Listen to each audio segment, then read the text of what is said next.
Hey creatives, I'm your host Aylin Wild and this is my podcast Empathy Machine. Thank you so much for tuning in. If this is your first time, welcome. In this podcast I discuss films, give you videography tips and tricks, and unpack other creative topics. Today on the podcast I will be discussing the newly released film Misbehaviour, directed by Philippa Lowthorpe, who also directed The Crown, and written by Rebecca Frayne and Gabby Chiappi. Now, I am aware that due to current circumstances, it may be difficult to watch this film in the cinema, but hopefully it will soon be available to stream. It was only released on the 13th of March in the UK though, so it may be a while before you can view it online. If you haven't seen it yet, this review does include spoilers, although this film is based on a true story, so debatable whether that's possible. Okay, so the film centers around the 1970 Miss World contest, aired around the world by the BBC to 100 million people. It was the biggest TV event of the year, bigger than the World Cup and the Olympics.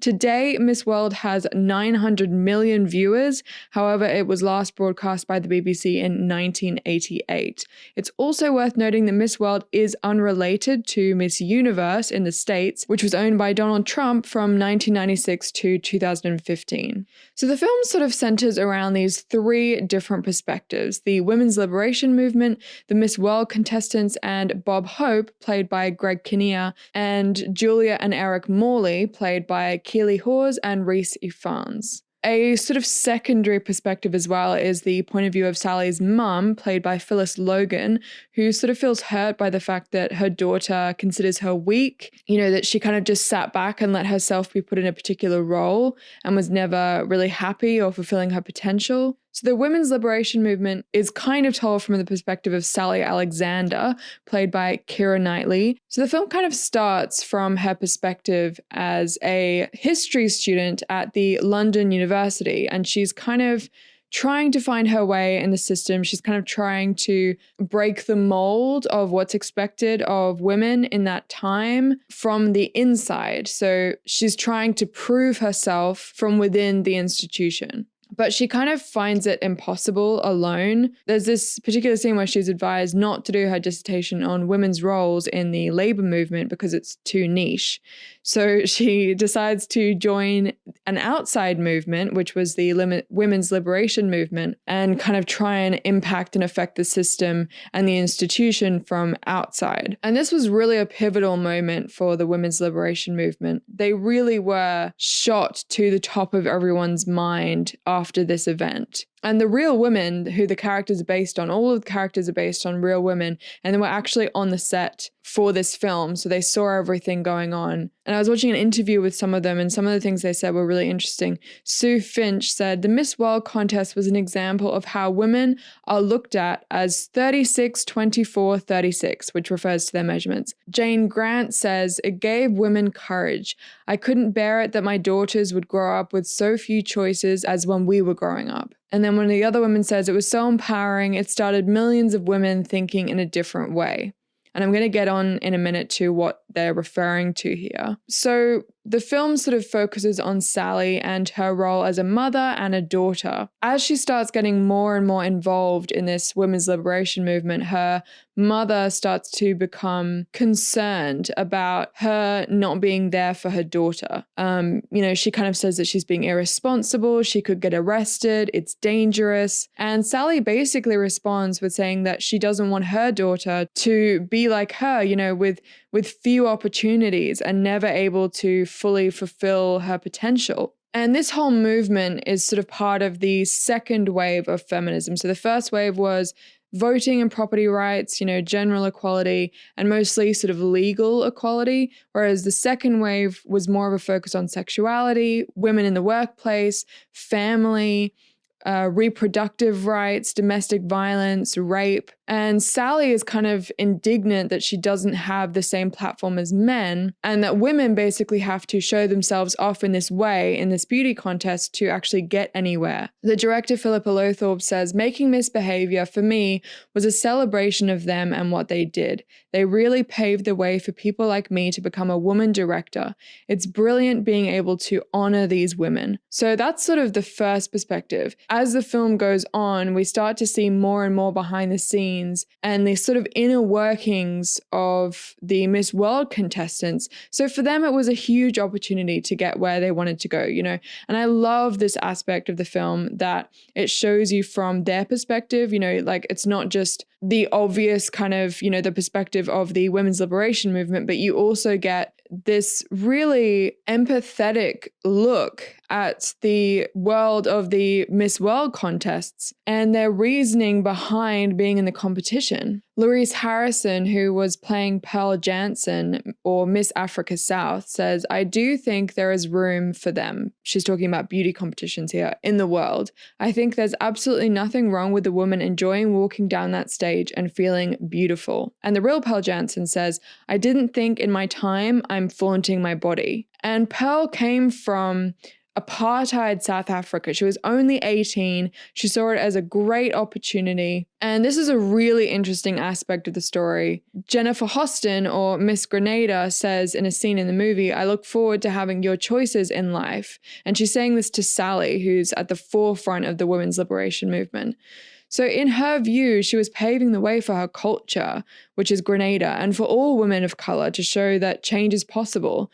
So it's really interesting to see those two very different perspectives. And Jennifer Hostin, the real Jennifer Hostin, Miss Grenada, went on to become an ambassador for Canada, a diplomat, a trained psychotherapist. So she used the competition as an opportunity to leverage support for the future of her culture and for her own future. Philip Lothorpe, the director, says, "It was interesting to me that women used the beauty pageant to launch themselves.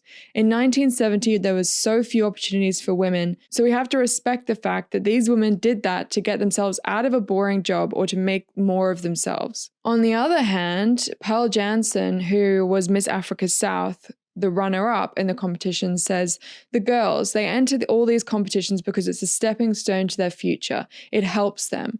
But where I'm concerned, it was of no help, because I come from the apartheid era. There was actually no opportunities for us. So when I came to South Africa, it just died." She said this in an interview on a TV show, and she seemed to get quite upset at the idea that people would question why anyone would do this to themselves, you know, why anyone would be in one of these competitions.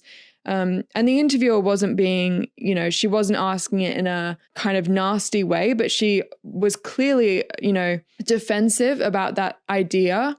And the time period that this film is set, you know, 1970, there's protests happening all over the world. It's the end of the 60s, you know, the Vietnam War, the civil rights movement, and it focuses on gender, politics, racism. And, you know, it's interesting because Jennifer, Miss Grenada, she brings up the idea that protesting and the women's movement was actually a luxury that she didn't have. And there's really a moment of pride and joy when she wins the competition. So, you know, you're not sitting there thinking, "Oh, this is terrible. They're being objectified. What are they doing up there? You know, like, what's wrong with them?" You're sort of sitting there thinking like, this is a great moment. This is a great win for humanity that she won. And the runner-up was Miss Africa South. So both women who in the past would never have won. And the real Jennifer Hostin says, "I didn't realize it fully at the time, but we were all using that contest as a way to get a message across.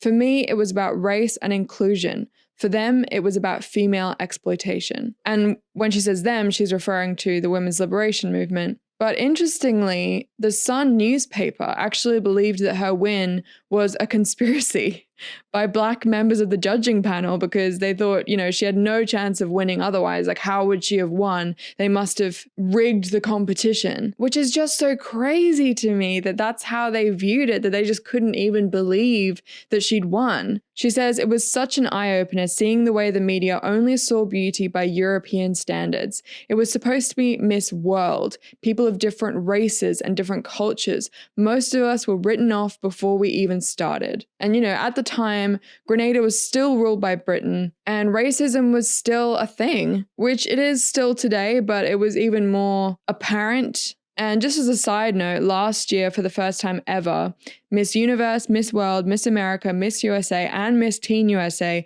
were all won by women of color. But even just talking about that, you know, means that there's still something innovative about it, which is so sad because we definitely still hold, as a Western society, we hold a particular version of beauty. We hold a particular ideal that everyone should measure up to. And that beauty ideal is still predominantly a particular skin tone, despite how far we've come since 1970. Keira Knightley in an interview said, "As much as this film is set in 1970, we're still having exactly the same conversation now, because ultimately it's the conversation of feminism and the intersection with racism. From one point of view, you say this is obvious sexual objectification of women. This is like a cattle market, which is true. And from the other side, women are saying, this is giving me an opportunity to see the world, to get into different fields, to create a platform, and to show diversity of beauty." So you have the women's liberation movement perspective, which says this is objectification of women. This is extremely offensive to us. And then you have the perspective of the Miss World contestants who are saying this is an opportunity for us to get somewhere in life, to actually make something of ourselves. And then you also, within that, you have the whole race dynamic where Miss Grenada and Miss Africa South are paving the way for different races, different cultures to be a part of the beauty narrative. You then have the point of view of Bob Hope, who is the show host, and Julia and Eric Morley, who are the show producers. Bob's wife, Dolores, played by Leslie Manville, does not want him to do the show. He does have a bit of a wandering eye, and she secretly respects the women's movement. There's a scene at the end where she's sort of laughing at the TV when everything unfolds. And Julia and Eric have to bring in a black girl from South Africa for the first time at the last minute because they're being accused of being racist. So they end up having a Miss South Africa who's white and a Miss Africa South who's black, which is completely absurd, but they're increasingly under pressure and under threat from all of these different people groups. They're also dealing with the threat of the women's liberation movement, so it's all very tense. However, there is some light in this movie, especially Rhys Ifans' Eric Morley. You might know him from Notting Hill. He's the Welsh roommate. But he parades around the stage in this funny scene, and he looks like he's having a lot of fun on set. So he definitely gives the film a lightness, which is a welcome relief from some of the heavy topics. But this is quickly brought back to reality. Sally, in an interview in the movie, describes it as like a cattle market.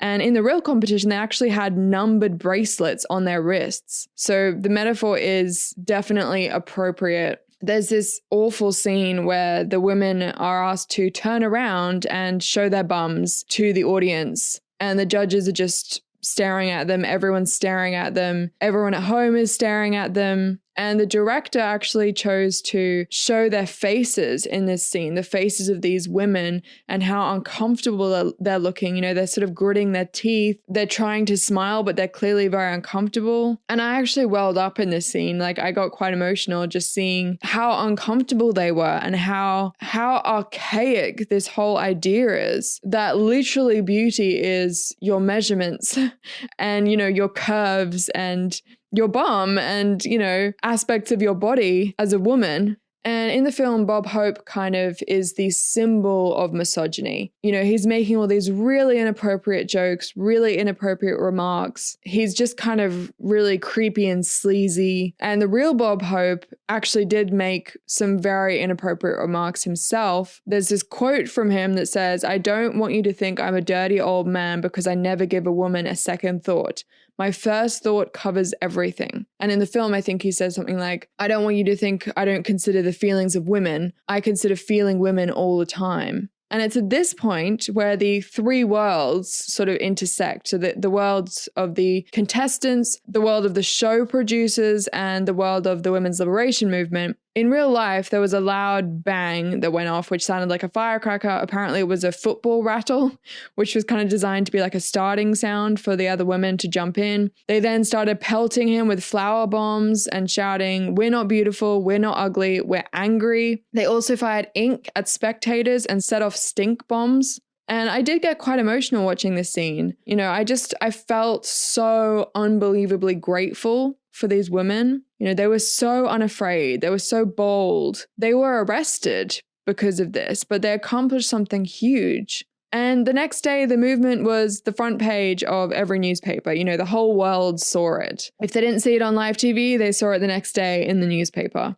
And, you know, once all of this has sort of gone off, there's this scene in the women's bathroom between Sally and Jennifer. Jennifer, Miss Grenada, and Sally, the face of the women's liberation movement.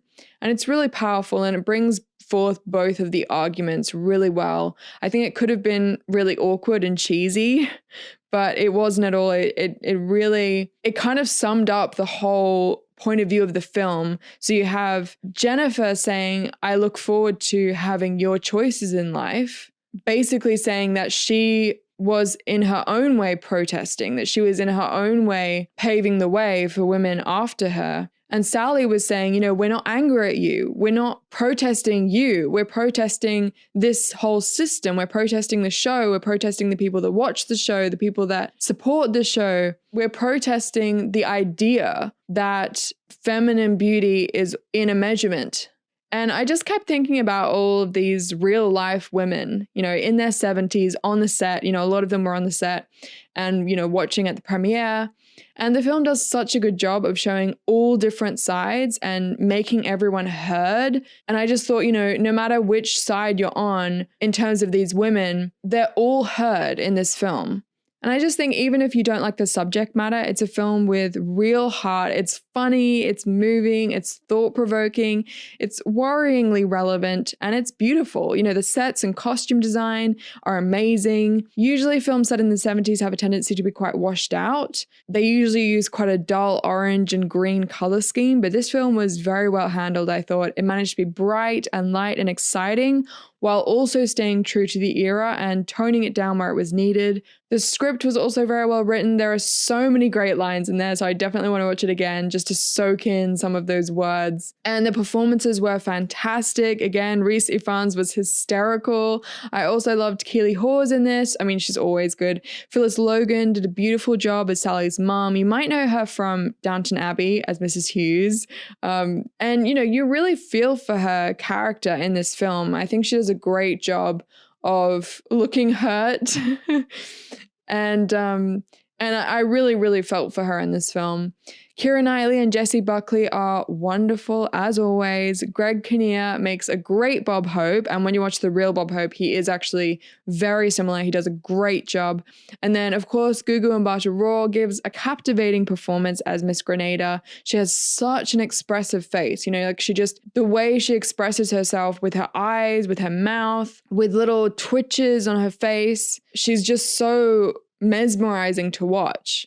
Overall, I really loved this film far more than I expected to. It really was a powerful reminder to me that everything I have and all the opportunities I have are because of the people that came before me. And I think that extends beyond just feminism. All of us living in society today are a product of the generations before and the sacrifices they made. We are so incredibly blessed to be living in this time, even though it's far from perfect. And yes, we still do have a way to go, but thank goodness we are not where we used to be. I love films that give me pause for thought, and this one certainly had me thinking about it for days afterwards. So if you haven't already, definitely go check it out when it's available for streaming. I would highly recommend it to anyone. That's it for today's episode on the newly released film Misbehaviour. Thank you so much for listening, and I really hope you enjoyed it.